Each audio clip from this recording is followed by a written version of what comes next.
करने जा रहा हूँ। तो चलिए, फर्स्ट क्वेश्चन है SI unit of force. Force की एसआई यूनिट क्या होती है? न्यूटन। फोर्स की एसआई यूनिट न्यूटन होती है, तो सबसे पहले न्यूटन वाला आंसर सही है। ठीक, दूसरा मतलब सेकंड सवाल है, a body of mass 2 kg with a velocity 10 metre per second is kinetic energy. Kinetic energy का फार्मूला होता है कि kinetic energy equal to half M we square. इसमें जब आप वैल्यू पुट करेंगे तो हाफ की जगह हाफ रहेगा, एम मतलब मास 2 kg दिया है सवाल में, 2 वेलोसिटी 10 दी है, 10 का स्क्वायर 100 हो जाएगा, 2 से 2 कट जाएगा, 100 आएगा। तो इसका आंसर आपका है 100, जो ऑप्शन बी है। तीसरे सवाल पे चलते हैं, what is the value of acceleration due to gravity. Acceleration due to gravity का 9.8 मीटर पर सेकंड स्क्वायर है, ये सभी लोग जानते हैं। तो फोर्थ क्वेश्चन पे है, work done is zero when angle between force and displacement. तो जब फोर्स और डिस्प्लेसमेंट में एंगल क्या हो तो work done zero. Work done का फार्मूला होता है W equal to F D cos theta, F D cos theta. तो W कब जीरो होगा? F तो जीरो हो नहीं सकता, डिस्प्लेसमेंट हुआ है तो ये भी जीरो नहीं होगा। तो क्या इसी कॉस थीटा को हम जीरो करने के लिए हमें थीटा का वैल्यू 90 लेना पड़ेगा। वही पूछा है व्हेन द एंगल बिटवीन में, एंगल क्या होगा? एंगल आपका 90 डिग्री होगा।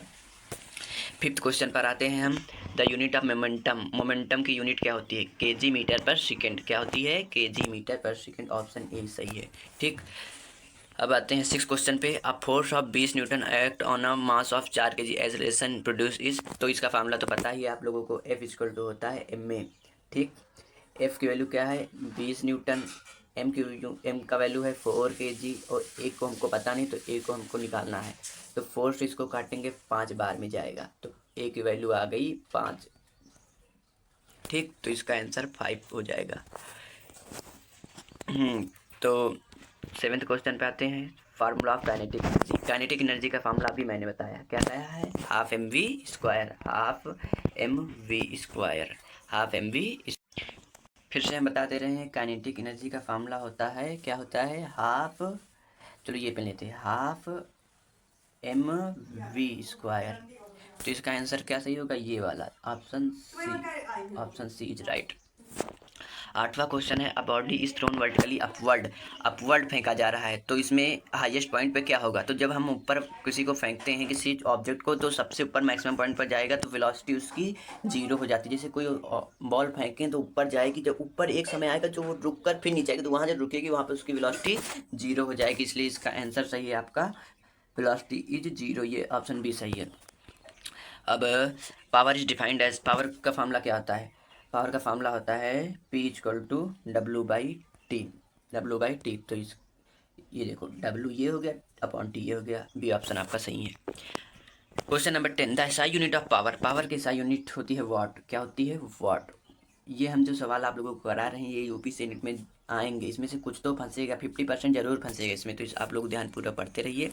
तो 11th क्वेश्चन पे आए हैं, वेलोसिटी कांस्टेंट होता है तो एक्सेलरेशन क्या है? वेलोसिटी कांस्टेंट होती है तो एक्सेलरेशन हमेशा जीरो ही। आप लोग याद कर लीजिए, याद कर लिया, हम आप लोग बताते हैं जीरो थी, आप कहो तो हम ड्राइव करते हैं। जैसे देखो, वेलोसिटी कांस्टेंट है, एक्सेलरेशन क्या होती है? तो एक्सेलरेशन वेलोसिटी में एक रिलेशन होता है, equal to v minus u upon t. जब वेलोसिटी कांस्टेंट मतलब v और u बराबर हो गया, तो v और u बराबर हो गया तो u को भी हम v मान लेते हैं, v से v कट गया, ये जीरो हो गया। जब ये जीरो हो गया तो एक्सेलरेशन जीरो। अब आते हैं हम 12th क्वेश्चन पे, which of the following is scalar quantity. Scalar quantity क्या होती है? स्केलर क्वांटिटी वही होती है जिसमें मैग्नीट्यूड होता है, डायरेक्शन नहीं होती। इसलिए डायरेक्शन वेलोसिटी में भी है, एक्सेलरेशन में भी है, फोर्स में भी है, लेकिन स्पीड में नहीं। तो इसका आंसर हो जाएगा speed, D. Area under velocity time graph. Area under velocity time graph सबको पता है, डिस्टेंस को कहते हैं। किसको कहते हैं? डिस्टेंस को। इसका ऑप्शन सी सही हो जाएगा। तो यूनिट ऑफ वर्क, वर्क की यूनिट जूल होती है। ठीक, क्या होती है? जूल। इसमें ऑप्शन क्या सही है? कमेंट करके जल्दी जल्दी बताइए रहेगा। बी। 15वां क्वेश्चन क्या है? मतलब 15, I am sorry, a body covers equal distance in equal interval of time. ये तो सबको पता है, जब कोई बॉडी इक्वल टाइम में इक्वल डिस्टेंस कवर करती है उसकी वेलोसिटी यूनिफॉर्म होती है। ठीक, तो इसमें क्या ऑप्शन सही है? थर्ड ऑप्शन सही है, वेलोसिटी यूनिफॉर्म है। ठीक, which law gives relation between force mass and acceleration. Force mass and acceleration में सेकेंड लॉ होता है, क्योंकि सेकेंड लॉ में F इक्वल टू क्या होता है? F बराबर होता है, F बराबर एम ए, एम ए होता है, F बराबर एम ए। हम ऐसे आप लोगों को लिख दे रहे हैं, आपको समझ नहीं आया होगा। F बराबर होता है M में, तो ये सेकेंड लॉ आता है, तो इसी को सेकेंड लॉ बोलते हैं, क्योंकि क्वेश्चन में दिया है F बराबर F मास रिलेशन में कौन सा रिलेशन, तो सेकेंड लॉ में रिलेशन देता है। Action and reaction action reaction हमेशा डिफरेंट बॉडीज में एक्स करता है, तो इसलिए ऑप्शन भी सही है। SI unit of acceleration, acceleration की एसआई यूनिट क्या होती है, एक्सेलरेशन की एसआई यूनिट हमेशा मीटर पर सेकंड स्क्वायर, इसलिए ऑप्शन भी आपका सही है, metre per second square.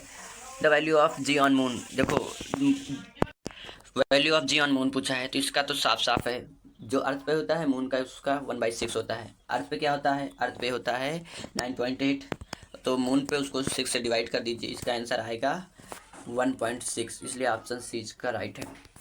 20 question. The weight of body depends on, weight of body किस पर डिपेंड करता है, लोकेशन पर। देखो मून पर अभी एक कुछ थी, अर्थ पर कुछ और था, इसलिए इसका राइट आंसर हो जाएगा सी।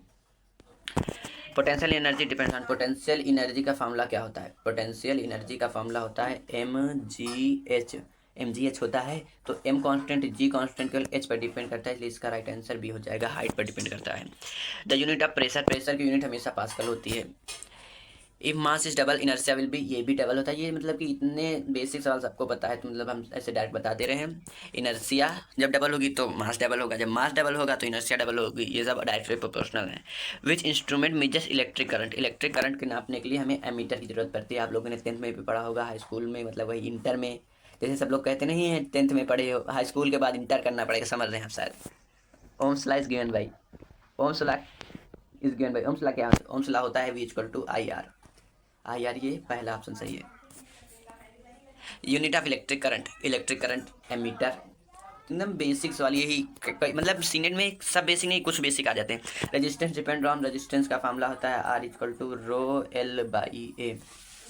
रो मटेरियल पर, मतलब रेजिस्टेंस मटेरियल पर डिपेंड करता है, लेंथ पर डिपेंड करता है, एरिया पर, लेंथ एरिया मटेरियल मतलब ऑल ऑफ दीज, इसका राइट आंसर क्या हो जाएगा, ऑल ऑफ दीज। ठीक, फिर से बता दे रहे हैं, ऑल ऑफ दीज मतलब ऊपर के तीनों, डी ऑप्शन है मतलब ऊपर के तीनों ऑल ऑफ दीज। फिर आते हैं हम 28 क्वेश्चन पे। अब fuse wire works on, fuse wire किस पर वर्क करता है, हीटिंग इफेक्ट पे। फ्यूज वायर वर्क मतलब जो फ्यूज वायर होते हैं वो हमेशा हीटिंग इफेक्ट पे वर्क करते हैं, इसलिए option B is right, option B, शायद ना दिख रहा हो, ऑप्शन बी। फिर आते हैं SI unit of electric power, electric power की SI यूनिट होती है वाट, क्या होती है, watt. Frequency is measured by, frequency hertz को मेजर करते हैं, और एक रिलेशन हमेशा याद रखिएगा, फ्रीक्वेंसी और टाइम में एक रिलेशन होता है, फ्रीक्वेंसी इक्वल टू 1/t, या हम लिख सकते हैं t इक्वल टू 1/f। ये आपको सवाल कहीं ना कहीं आ सकता है, इसलिए मैंने आपको बता दिया।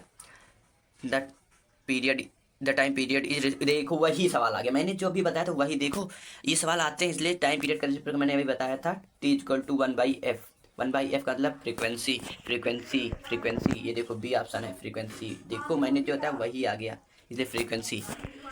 Speed of sound is approx, speed of sound जो होती है 330, जिसे कहते हैं 330 मीटर पर सेकेंड, इसलिए ऑप्शन ए इसका राइट है।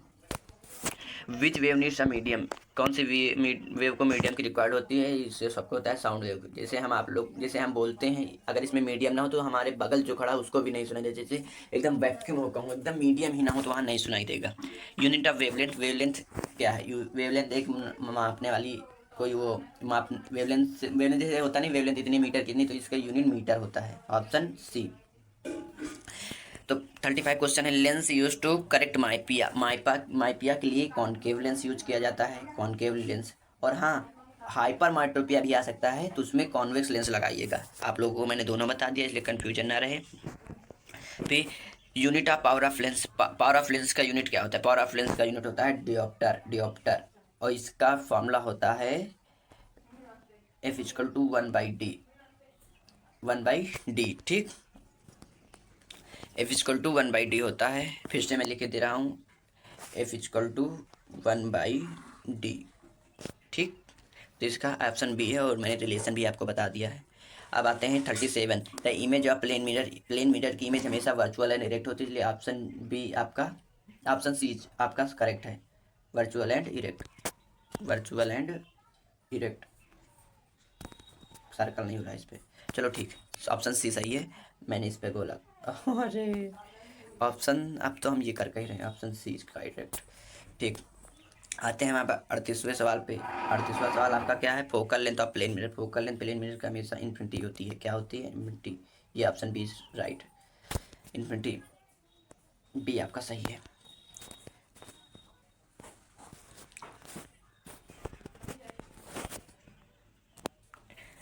फिर आते हैं 39 पे। विच रेडिएशन है मैक्सिमम फ्रीक्वेंसी। मैक्सिमम फ्रीक्वेंसी किसकी होती है, तो गामा रेस की मैक्सिमम फ्रीक्वेंसी होती है और सबसे कम इन्हीं की वेवलेंथ होती है। सबसे कम वेवलेंथ और फ्रीक्वेंसी सबसे ज़्यादा किसकी होती है, गामा की। ठीक।